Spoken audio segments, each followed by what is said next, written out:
incredibly delighted to be the host this year for the 65th annual Society of Animal Artists Art and the Animal. And I have to say that I've been fortunate enough to see a lot of stunning, beautiful art exhibits here. But this show has really blown me away. There's so much strong work. It was kind of like Christmas every time we opened a box. I have to say that the caliber of artists that are in our company are incredibly talented, creative, and visionary because they're really celebrating the place where we live, which is close to nature and something that is kind of drifting away for all of us. And so they're really bringing animals and ecology to the forefront of the conversation. And this is an important time as our countries and our populations grow. We really need to be aware of that. So I'd like to just thank a few people. First of all, obviously Wes, and he's going to make a few remarks. Wes Siegrist is the executive director for the Society of Animal Artists. And then we also have in our company several, obviously, of the artists, and you can identify them by their badges. We also have the president, she's somewhere, Renee. Oh, there she is, right there. The current president of the board of the Society of Animal Artists. I'd just like to say thank you to Alexa and the staff. They have, I can speak. They have been fabulous to work with, a delight. The exhibition is just gorgeous, and walking around today, it's just wow, wow, wow. I see it digitally as it's juried and as I process all the entries and work on the catalog and everything. But when you see it in person, it just takes it to a whole new level. So in addition to thanking them, I want to thank all of our members that have come. We have attending artists. We also have members that are not in the show that are here with us.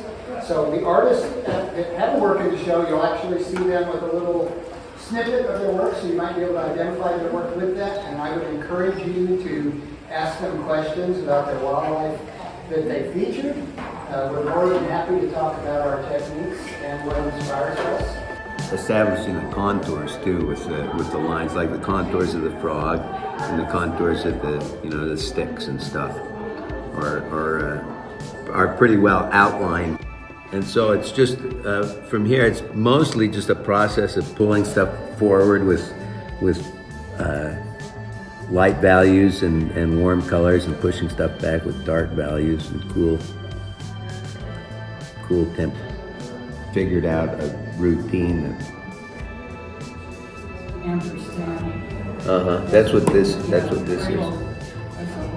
Yeah.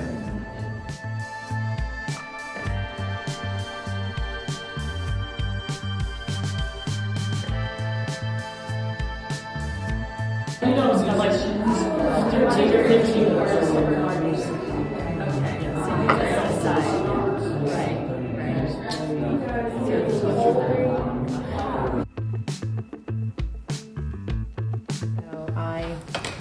Did my drawing. I got my first layers done because what's cool with casein is when you get a few layers on and let it cure for a day or two, it becomes impervious to water. So unlike wash or watercolor, I'm able to put that kind of complementary lavender down underneath and then start working the grasses over it without pulling up the underneath paint.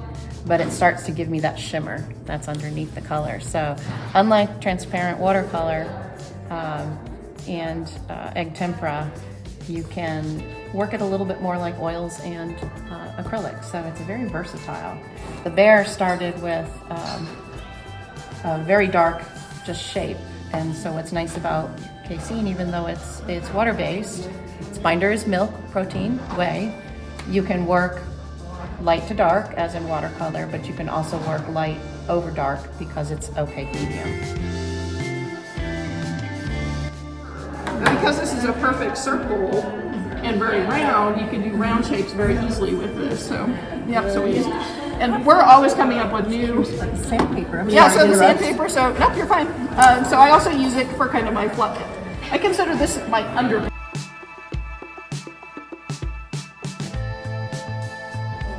So the tattoo nail is most of the time kind of, again, like an underpainting type texture as opposed to my final result because the lines are two things. Again, I learned a lot from teaching the angle of my hand as I'm using it to make it look more believable with the texture that it creates. And I'm trying to get progress as y'all go along. Rolled, I would probably have a little more light, but that's okay. I can work with this.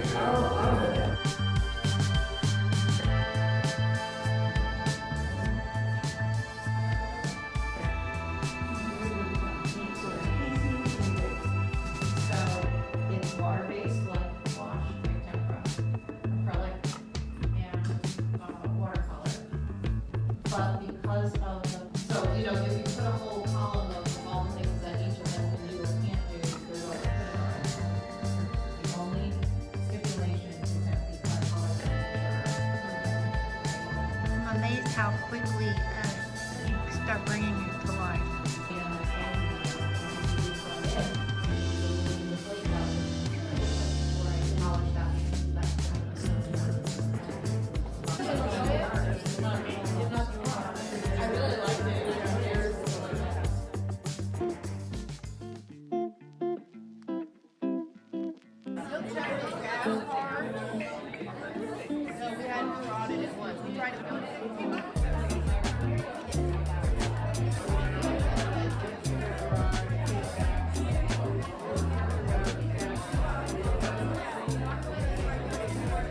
Albert Earl Gilbert, one of the Society's vice presidents, graciously assumed the leadership of the SAA meetings and activities. He officially became the president in 1978 and served until 1984. Before becoming president, Al, as he was affectionately called by his peers, was among those who worked to secure our articles of incorporation. As president, he oversaw the SAA's burst of activity to enhance our annual member shows into the prestigious annual exhibition that we have today. You may recall that we recently featured an article by Al in our Catechist magazine. Al is currently our oldest member by year of acceptance. As I said, he was brought in 1966. He's the last one of that generation. He participated in 17 of our annual exhibitions from 1967 to 2003. This award of recognition is long overdue. So this is what it looks like. The Society of Animal Artists Bott Gordon Branson Animal Artist Legacy Award presented to Albert Earl Gilbert in recognition for years of devoted service to the SAA and a lifetime of achievement in the genre of animal art. Congratulations, Al. The art of Carl P. Bressman-Kempen has consistently pushed the boundaries of creative excellence, established new standards for those who seek to celebrate the animal kingdom through their art, and help to educate the public about the importance of protecting our natural heritage for future generations. In particular, to me, I don't think anybody that we have recognized in the past fits that last line. We've only recognized 4 people Yeah. in all the years we've been, only 4. This has to be, it is by secret ballot, and it has to be unanimous. So Carl?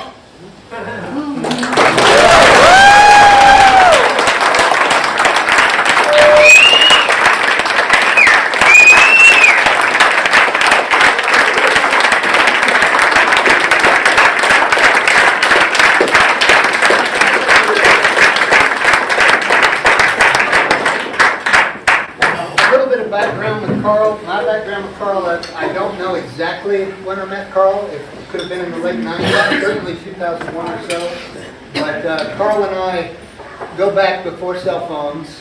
I was one in the show that always wore a watch. And Carl, it was just our joke that Carl would walk up to me and say, "What time is it?" You know what time it is. And I even was the lucky recipient for many years. I've moved a couple times.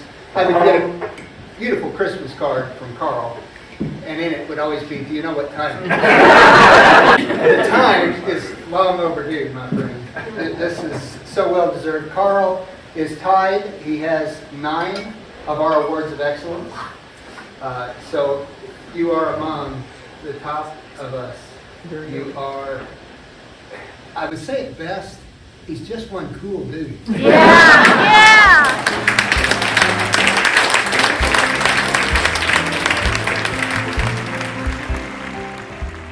all the work made it incredibly competitive. This exhibit is a celebration of the amazing diversity of animals and artists who bring them to life. So I just want to recognize the brevity and the quality of this organization, and we're so honored to be your part.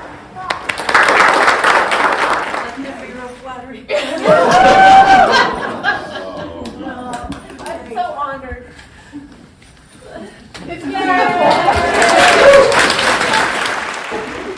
We have our second master tonight. Kim Thank you. And there's 2 people in heaven that I think are here tonight. I'm sure.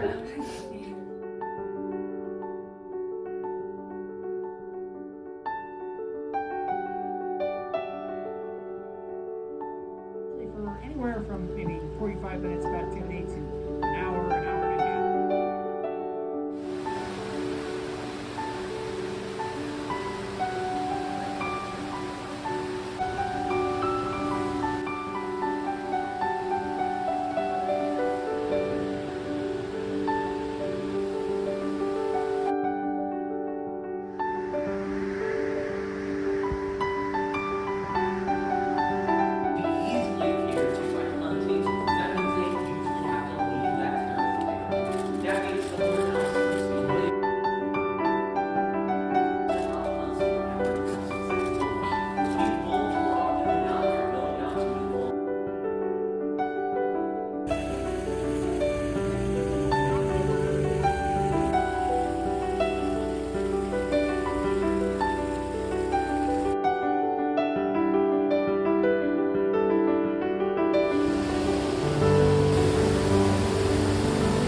But it's awfully hard to go out there and talk about it and talk about yourself.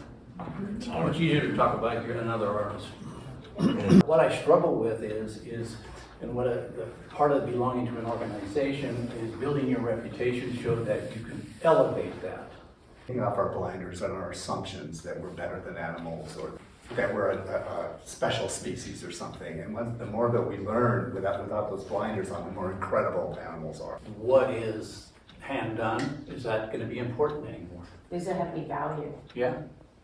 So Or that's just the the final biggest product. on the horizon. Or will it make it more important?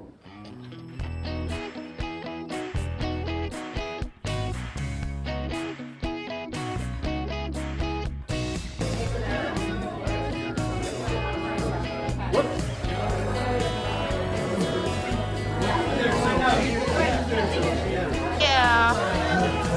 Oh, good doggy. I had a pigeon trap set on top at the Union Pacific Station, downtown Salt Lake City.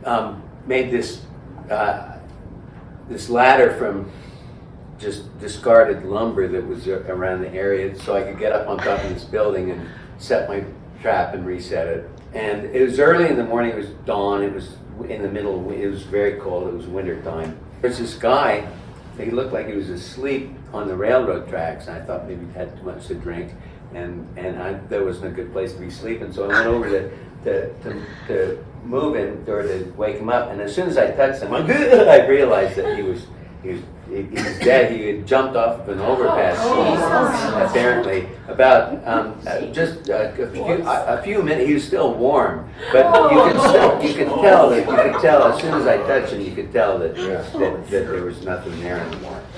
I went over and I said to the switchman, you know about this dead guy over here? I guess the railroads, they have their own their own detectives that work for them. So when dead people turn up on the rail yards, they come in, and that's when they have to stop watching TV and come in. And I don't know, I guess that was the most frightening thing.